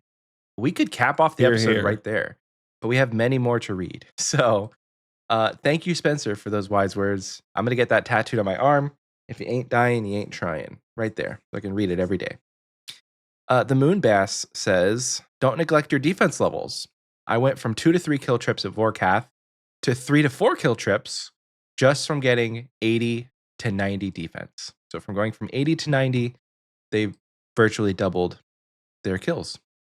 Not doubled, but you know what I mean. Cool Chunk Corey says, bring a buddy to Temporos and have them on the opposite side. Then using Hub Party Panel, you can take turns pinging tiles to turn it into a game of Battleship. I thought this was like a serious tip going into it. I've not read that one up to this point. I didn't see that one either. That's pretty funny. That's hilarious. Oh, okay. I'm gonna do that to my bingo teammates. It's 100%. I'm gonna battleship them sons of bitches. Such a good tip. Thanks, Cool Chunk Corey. And next up, Fizzman15 says, sometimes you just have to keep trying and failing at mechanics until your subconscious starts to understand, at which point it will click. You won't notice the exact moment, but eventually you realize you are in the zone. I definitely can stand behind that one because there's a point within the last like 200 chambers that I've done across all of my accounts where it just clicked and I started to get it and I stopped worrying about like the big things, you know? So I think that's very true. And that's true for a lot of things outside of just our favorite point and click, you know? Next up, though, Schmidtstain says, tip if you want to not use as much prayer at Serb, never restore / prayer potion to full. When the ghosts come out, do your best to time it so you only have a few over 30 prayer points. Example, you have 32 prayer points when the ghost comes out. The first takes away 15, the second takes away 15, and the last only takes 2. Yes, you have to restore your prayer right after the ghosts, but I found that to be helpful. Also, how do irons do the boss without a spectral? That's a great question. I think they just So suffer. that's Donovan's tip, but worded a little bit better. To which you don't get the same tax bracket response because you even acknowledge the fact that you use a spectral in the fight. 15 and 15 is the halved with the spectral. Oh, frig, you're right. Yeah, because if you don't have prayer, they'll just hit you for whatever they'd hit you for prayer damage. So if you take 30 prayer, and then you drop to 0 prayer, the last ghost will hit you for a 30. Oh. On top of whatever Cerberus is hitting you because now you don't have any overheads. Oh. So the ghosts were my least favorite way to die when I first learned Serb. You know what's so funny? This whole time, we are talking as if the ghosts are unavoidable. But like, isn't it if you pray correctly for each of their attacks, they just don't take your prayer? Or do they always take your prayer no matter what? No, they still take your prayer. Frick. Okay. So that's the thing. If you don't pray correctly, they'll hit you for the damage. Oh. But they take the prayer. Gotcha. But like there is a method, like if you really want to get sweaty with it, there is a method where you can like time the amount of attacks Cerberus does versus the amount of damage that you do. Mm-hmm. You can go to skip. Keep her at a certain HP threshold. But it's not like a flame skip at Hydra where you just like do it and don't think about it. Like you have to really plan out the ghost skip. In my experience, I've done it a couple of times when I have like no health. Yeah. But like, or like no prayer or something like that. I'm just trying to like stay for an extended period of time. So it's not that it like doesn't work. I just haven't done it enough. And in my experience trying to do it, it takes a lot of focus. Yeah, because there's like specific timers that you have to watch. It's a whole science. But next up though, Rune says, bring your friends named Oxie to Wintertodd. They'll love it. They might. They probably won't, but they might. You'll never know. We have a few here from Greg. He timestamped them. So if you want to go back to this episode, it's the one tip for every boss. He timestamped all of these tips. So he didn't technically tell us what's going on, but we can figure it out. So first tip from Greg is the line of sight plugin is super helpful when you select the myopia invocation. So this would be for the Colosseum. The next tip is eat food while you're running away from the tornadoes. Don't eat food when you could be dealing damage. That is for the gauntlet. Mm-hmm. It's an amazing tip, by the way. That is something that I have had to really, really, really try hard at. Is if you're in the gauntlet and you're not within one hit kill range, just don't eat. And then when the tornadoes are coming out and you're running around and you're not doing damage, then you eat. Third tip here. You can use the Accursed Scepter with Blood Barrage, and it has auto-cast abilities. And now I followed up with him on this one, and I said, will that still give you the wieldy bonus that the Scepter has, but for blood spells? And he said, yes. So if you have the Accursed Scepter, it will auto cast Blood Barrage, and it will give you the bonus that the Accursed Scepter gets in the Wilderness. Kind of helpful. Actually, that was the last tip from Greg. So thank you, Greg, for those 3 tips. We got one from Vamin the Shaman says, super minor tip, but for Bryophyta, you can actually use Secateurs instead of an axe for the Growthlings. The regular Secateurs don't even have an equip option, so no menu entry swapping required. Now that is a tip I did not. Hell yeah. And finally, our final community question on YouTube. Multiskate channel says, Vardorvis tip, play in fixed mode. It makes the movement and switches a lot better than full screen. Wow. Love it. I played in fixed mode years. And then something happened where I think we were doing a live stream or something, and it just looked terrible. It looked terrible switching back and forth between my large ass fixed mode, stretched mode screen, and then Oxie's nice and beautiful looking modern layout. And so I made the switch to play in like, what is it? Fixed? No, it's resizable classic. That's my compromise. And I can say I'm a resizable guy now. I used to be a fixed mode, stretch mode guy, but fixed resizable is honestly the way to go. But for Vardorvis, apparently, hit up that fixed mode. That's going to do it for the community question. Thank you so much to everybody who answered the question from the last 2 weeks. If you want to answer this week's question, it will be, if you could be a giant, what giant would you be? We have fire, ice, moss, or hill. Let us know in the community question section. Or maybe a different kind of giant. Ooh, maybe a different. Maybe you want to be a different kind of giant. But you let us know in the comment section on Spotify or the pinned comment of this YouTube video. Throwing it back over to Oxie for achievement of the last 2 weeks. Hell yeah. Michael is correct. It's time for achievement of the week, and we're going to see if we can do achievement of the week while playing Pest Control. Don't do it. I'm sure I'll be able to. Don't do it. Just gotta. We got it. You're going to lose focus, and it's going to turn. Your bar is going to turn red, and you're going to be mad because there's no way to get the activity back up, even though you're killing stuff. Terrible mechanic, by the way, Jagex. I don't have that problem. Oh, sure. Would be a personal issue. Just saying. Just a thought. But this week, we have a couple of thoughts, and they're about achievements. Starting us off in the miscellaneous category, we have 2 Questscapes this week. Melvin Man and Rip Oppie, one of my bingo teammates. My bingo teammates did a lot this past week. I've had various teammates from various bingos all kind of show out this past week. And Oppie's the first one. Rip Oppie with the Questscape, as with Melvin Man getting his first Questscape as well. That's the miscellaneous category. That's it. Short, sweet, to the point. In the combat section this week, the Moon Bass, my former bingo teammate Reclinatus, and this one's going to be fun, oh my god, I'm so dumb. Flying High, but spelled PHLY instead of FLY. Flying High. The 3 of them all killed Zulrah this week.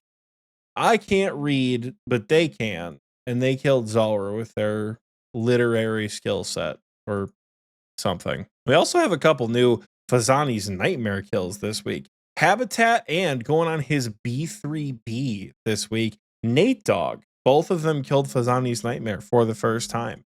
And I don't know if they got similar PBs on the first run or not, but they both got their first Fazani's KC. I feel like I just assume that, like, I see good PVMers. I'm like, yeah, they're better than I am. Then they get their first PNM KC. It's happened a couple times on this show where I'm like, really? You guys haven't done PNM? But they did it now, and they're getting shouted out for it. So now you never have to worry about not having PNM KC ever again. Know what I'm saying? Moving on, though, Ninja Crumpet and Francine both achieved their medium combat achievements this past week, and Habitat, making another appearance in the combat achievements section of Achievement of the Week, achieved Master CAs.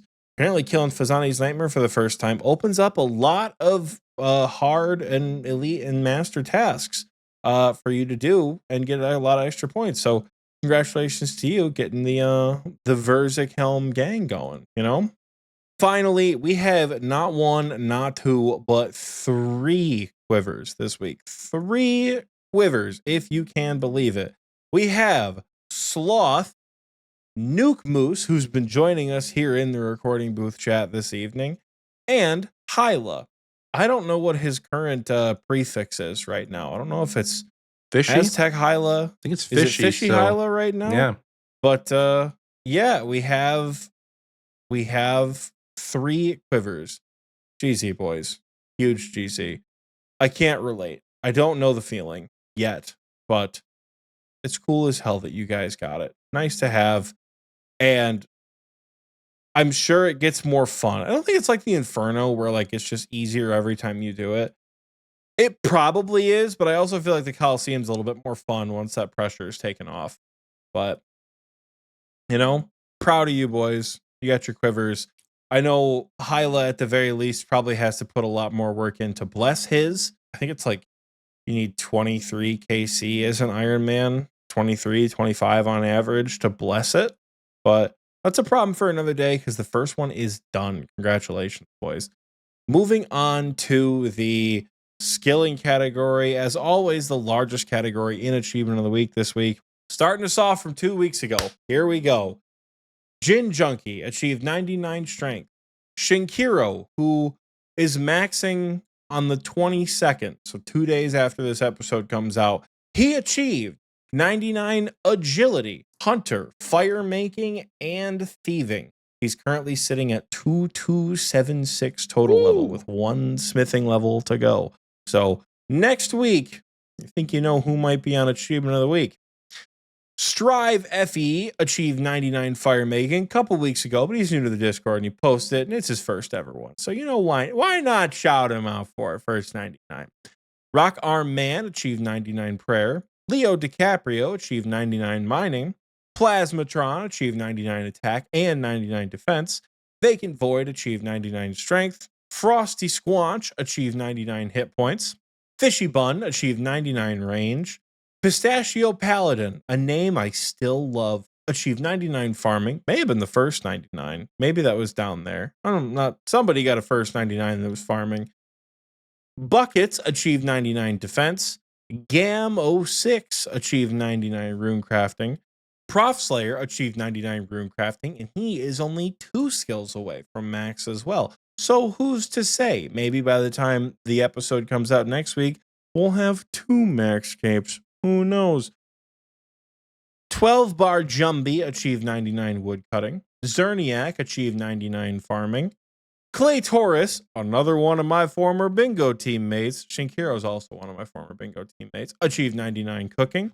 Ritzy achieved 99 crafting. The Big G Gabe achieved 99 farming. One of those 3, Big G Gabe, Zerniak, or Pistachio Paladin, farming was their first 99. I don't entirely recall who, but it was one of them. And either way, it's pretty badass. Peabods achieved 99 mining, and Voltoro achieved 99 mage. In addition, we have a couple of total level achievements this week.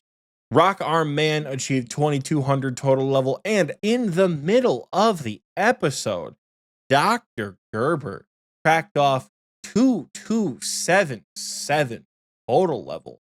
I don't remember what skill he maxed with. You think I would, considering I was here, but let me see. Oh, there it is right there. I just saw it. No, did I? Did I not see it? Maybe he didn't. Oh, no, he did. I'm scrolling up in the CC, and he got 99 rune crafting as his last 99. Let's go. Dr. Gerber, my friend, congratulations on your maximum skill cape. No grind is ever going to feel the same, for better and for worse. Welcome to the family of max capers, my friend. Congrats. You can finally play the game. And that is going to do it for Achievement of the Week. If you did something awesome, please head over to discord.gg/OSRSTNL. Tell us all about it in the levels and achievements chat. You could post anything. We could talk about max capes. We could talk about quivers, infernal capes, quest capes, whatever. Or we could talk about base 80s. We could talk about finally getting all the requirements for Song of the Elves. We can talk about finishing hard diaries for various regions around the game. We talk about all sorts of stuff in levels and achievements because we have objectively the greatest RuneScape community in the world, that everyone values all of those achievements from the various points in your account. So come, tell people about the things that you're excited to do and you're excited to have accomplished. And if it's any consolation, normally we talk about the Sunday afternoon raiders, but the Sunday afternoon raiders aren't here because it is 11:40 p.m. Eastern time on a Sunday. But that doesn't stop people, because we still have people doing content, skilling and raiding, and we still have people out at the Church of Bear, out there doing a little bit of Callisto on a Sunday night. I keep seeing Ralph is with them, so I keep seeing the notifications pop up for our group's valuable loot notifications. And I'm like, oh, one of these days I'll get back out to Bear on the iron. But nevertheless, come hang out in the Discord. Objectively the best RuneScape Discord in the world. It's almost time to wrap it up. It's getting late, but there's one thing we got to do before we go. So I'm going to toss it over to Michael, and I'm going to ask him, Michael, my friend, do you have a fun question for us this week? I do, always. Looking at our fun question channel, and we got one from Rune. Mr. Rune, he asked, who would end up as a winner in a TNL Royal Rumble? You could also do this with the OSRS bosses to follow up with the boss episode that we just recorded. You know, could do it as a boss episode.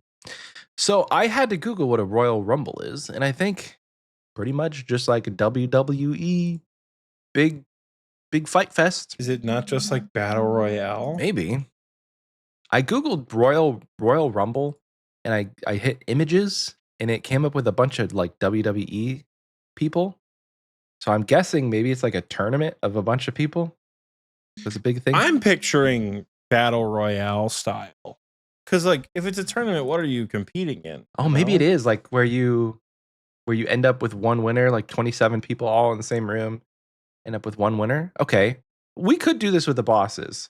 If all however many bosses there were that we gave tips for were all in a big room, who do you think would come out as the champion? And it's hard not to say Zuck because of his massive like a ranged attack that gets blocked by the shield. But I don't think it is Zuck. I really don't. It's not. Maybe he can't Verzik? move. He can't move. He can't rotate. Yes, he has a very powerful attack, but assuming he's not mobile like in RS3 and he's just locked in place, yes, he'll have healers, but other bosses could deal with healers. Other bosses could out DPS healers. And we also need to kind of take into account the question of, not to get like too pedantic with it, but are we allowing what are essentially lair actions to happen with these bosses? Because it is going to determine how some of them fare in combat. Like Verzik is a strong contender. Not going to lie. Verzik has a couple of very strong autos in all three styles. What makes Verzik kind of dangerous in a group situation are her specials. Yeah. The crabs and the killer green ball and the webs and things like that. So if we are taking lair actions into account, then Zuck's healers are going to be a bit of a bitch. But people could navigate those. Bosses could navigate those.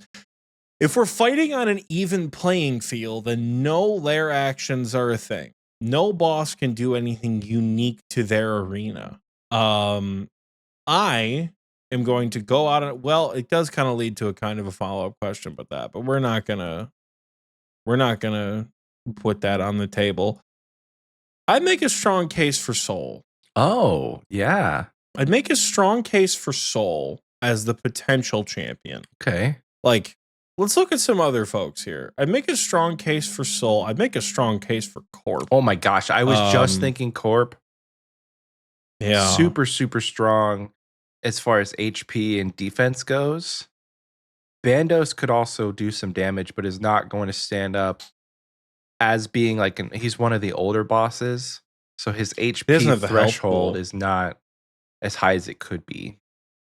We have some clarifications from Vacant Void. It says they add a guy every couple minutes and the last person still in the ring wins. And Rune himself says just people throwing each other over the top rope. So I guess if you get thrown out of the ring in Royal Rumble, then you're out of here. Oh, and Nuke Moose says that Doom 83 would absolutely win a TNL Royal Rumble. And I can't argue with that. Cannot argue with If that. it's PvP, yeah. Yeah. But would he though?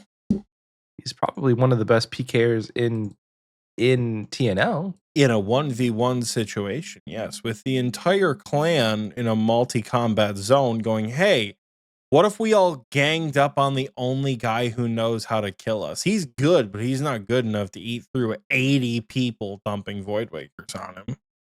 You don't survive that. You're not wrong. So you're not wrong. Who knows? You're not wrong. But as far as bosses are concerned, because we don't even know what we would compete in. If it like we could do a Royal Rumble, last to leave the Zaya rune crafting arena, last to not want to die at MLM. I get knocked out in the first 5 minutes. I'm out of there. I'm done. Yeah. I'm the champion of the whole damn community. I'm out of there. You want me to do MLM? I'm out of there, dog. I can't make it. I'm not doing it. But going back to bosses, Leviathan might be able to put up a good fight. Like, I'm thinking bosses that are large and have large health pools. Like a diverse array of attacks, yes, but if we're taking like environmental hazards out, I don't know. If we're taking environmental hazards out, here's a question for you. Do you think that means Hydra is automatically powered down? Or do you think Hydra remains powered up because there are no vents to walk over? Probably powered up. Because it's like that's the only thing that really truly weakens Hydra is the chemicals. And you're not going to be in a... That's a tough one. It is a tough one because if Hydra's powered up and your max hits like a 20, Hydra's a beast. Hydra's really going to be hard to kill. Mm-hmm. And if you're in that situation where there's like 60 competitors and you're trying to survive, the name of the game is longevity. So in my head, if Hydra can't get powered down, Hydra's up there. Regular Nightmare is up there because regular Nightmare has a shield. That's true. Ooh. Huh. What about you? What are your thoughts? Who are you thinking is doing well? Immediately, I thought about Corp just because of the HP pool and the high defense and the fact that you need to kill it. Like, you need to basically make it a chicken in order to kill it as a player. So I'm thinking other bosses would have a hard time killing Corp. So Corp is probably my number one. But some honorable mentions, and this is going to come out of left field, but I think Callisto could hold their own in actually dealing damage. Callisto hits like an effing truck. So I think Callisto is gonna last a long time, but they just don't have the health, I think, to withstand some of the other bosses in a like a deathmatch situation. And then I think Corrupted Hunlift. Corrupted Hunlift could also hold their own when it comes to the health pool being slightly better than some of the other bosses at like 1,000 HP. And then they also can deal some pretty big damage, seeing as how like they're not, other bosses are not going to have crystal armor to weaken her attacks essentially. So those would be my two picks for like honorable mentions. Here's a question. Corp has really high defense. Corp is tough because like how are we playing into the fact that Corp can really only be damaged by like stab damage? Because if that's the case, what bosses deal stab related damage? Or are we strictly playing off of Corp's defensive stats? Because if we're strictly playing off the defensive stats, there are some people who like Hunlift does that really cool thing where like in the third phase it just beats the shit out of you for no reason. Yeah. Like there are bosses like some bosses have high max hits to account for defense levels. Like I know we said Zuck probably wouldn't do well, but Zuck could be a really solid counter for Corp because Zuck's max hits like a 250. On purpose. It's like, yeah, obviously it's higher than what any player could realistically achieve, but from what I remember hearing, that the max hits at 250, so it has a higher chance to one-shot kill the player. Yeah. So if your max hit is a 256, but I suppose that's the damage roll, not the attack roll. That is a tough one. A lot of unavoidable boss damage, like shit that hits you, it hits. Yeah, Vacant Void and I are asking the same question. Next, okay, Nuke Moose brings up a good point. With Nex. Nex would beat people like a redheaded stepchild in the arena. So true. She's agile. Nex, she hits like a truck. Nex would be tough. Yeah. Nex would be a tough one to beat. Like, even if Hydra is unpowered or not powered down, and Hydra is at full strength, right? If Hydra is at full strength, and who's the other person I said has a good shot? Soul. Yeah. If Hydra and Soul are putting their work in, Nex just attacks so quickly. Yeah. So Plasmatron, he says, he describes Nightmare as a lawnmower, which is pretty funny. The towers and the debuffs. My issue with Nightmare is if we're not doing lair actions, then Nightmare doesn't get any of her shit. Like, Nightmare doesn't get her dash attack. She doesn't get her mushrooms or her flower power. Ooh, true. Nightmare doesn't get any of that. So, is getting Prego a lair action? Yes, because it's specific to a phase. In regular Nightmare, it's only in phase 2 with the prayer switch. So, for the sake of like consistency across the fight, the whole impregnation and the prayer switching, we can consider those layer actions. Zalcano is invulnerable until enough stones get thrown. Boy. How many bosses can mine and use it? Thinking. Could you imagine? Those are the questions. It's Zalcano on a fucking technicality. I love it. Zalcano doing the most like mild chip damage. But okay, if there's no layer actions, can Zalcano even deal damage? I don't think they do. I think Zalcano is eliminated from the fight because Zalcano can't kill anything, and Zalcano also can't be killed. So there can't be a winner. Like, if Nex reigned supreme, Zalcano would still just be there. Yeah. Yeah. I feel like Zalcano is opted out of the fight. Rune says this devolved into nonsense. You're goddamn right. It really did. did. My favorite kind of fun question. Penance Queen sweeps, huh? You think the Penance Queen sweeps? Soggy from left field, honestly. I don't know. I don't like what. Okay, what boss do you think dies first? Giant mole, or a Moxolotl. Giant mole. Maybe the Titans because they have like 500 HP. Obor dies.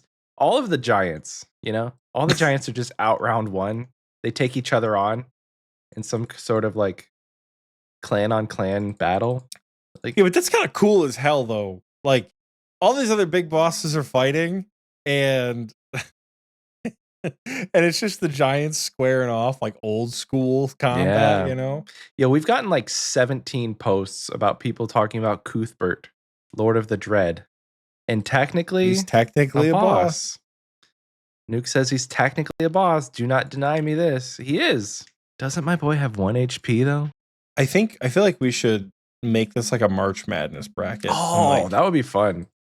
Like, rate, like who do we think has like the 4 of the number 1 seeds that we're looking at the list right now? We probably could give a number 1 seed to Nex. We probably could give a number 1 seed. Do we give a number 1 seed to Soul? Yeah. But like we said, Nex the lair actions. We talked about lair actions. He's not going to have this spear attack. He still has all of his spear attacks. Like where he stamps the ground and does the parry and breaks your back. Ooh, woo. Like he still has all of that built in as an attack, If we said like Nex, Nightmare, Soul, who's the other number 1? I think. Do you think Corp is the number 1 seed? Just based on HP and defense, yeah. Fair enough. Yeah. Those are the 4 number 1s in the 4 regions, and we just divvy everybody out from there. I wonder who comes out on top. I wonder what high rated boss gets knocked out early. Ooh. This would actually be a lot of fun. Because then we could throw in like We could throw in like hard mode versions of raids bosses and regular versions. We could throw in Toa bosses with their invocations. JX Riot says the Trap Solar Count Trainer are the first ones out. If we include quest bosses, this whole thing falls to shit. Because the quest bosses, except for like 4 of them, die immediately. True. I don't know. I feel like we do quest bosses, we're getting ourselves in the weeds. Oh, it would be. I it think would be a the fun first episode, like though. who's like the first upset, I wonder. Maybe we're getting off track. We are getting off track. We should save this planning for when we have 8 hours on a plane together, and we can't I feel like talk about anything Araxor else. is a good first round upset, you know? Oh yeah, Like Araxor coming in hot, maybe like a solid number 5 seed in its region, and then just gets like absolutely stamped by the number 11 seed, you know? Like, oh my god, in a crazy turn of events, Araxor loses to fucking what would even be an Bandos. 11th seed? Oh, 11th seed? No, it'd be like the Perilous Moons, like a Mimic Oh. or something like that. Hmm. Can you imagine Araxor losing to Mimic? That'd be fucking crazy, dude. Like Artio or something like that. Can't imagine it. Anyway, Rune, thank you so much for the fun question, my dude. Always appreciated. If you want to ask us a fun question and we will potentially answer it on the show, you can do that in one of many ways. There are many, many, many ways to do so. You can send us an email. You can post in the Discord. You can send us a postcard. You can carrier pigeon. I don't care. However you get it to us, we'll probably end up seeing it and we'll probably end up reading it. And you can do that one of many ways, like I said. And that's going to do it for the fun question. Thank you so much. That also means that's going to do it for the episode. Folks, if you have made it this far, we have been going here for about 2.5 hours. Your boy has just under 500 pest control points. So only 2 more episodes worth of doing this, because I don't know if I'm going to do it, but I'm not recording, to get my full elite void. It's been real. It's been fun talking about the giant bosses. If you haven't tried them out, go try them. I haven't tried them. Hopefully I try them at some point soon. I'm going to need to. I'm going to need to get ranked in the main. And then it couldn't hurt to get myself the prayer scrolls on the Iron Man. But yeah, that is the episode. If you guys want more of us, there is a link tree in the description of this episode with every single link you will ever need. Join us tomorrow for our Patreon live stream, our once a month Patreon live stream in February. We're going to be doing something. That's Come hang out tomorrow. and find out. That is tomorrow. Come hang out. Come find out. With that, though, folks, I'm going to let you go, and we will see you all next week. Bye, everyone. Bye, everyone.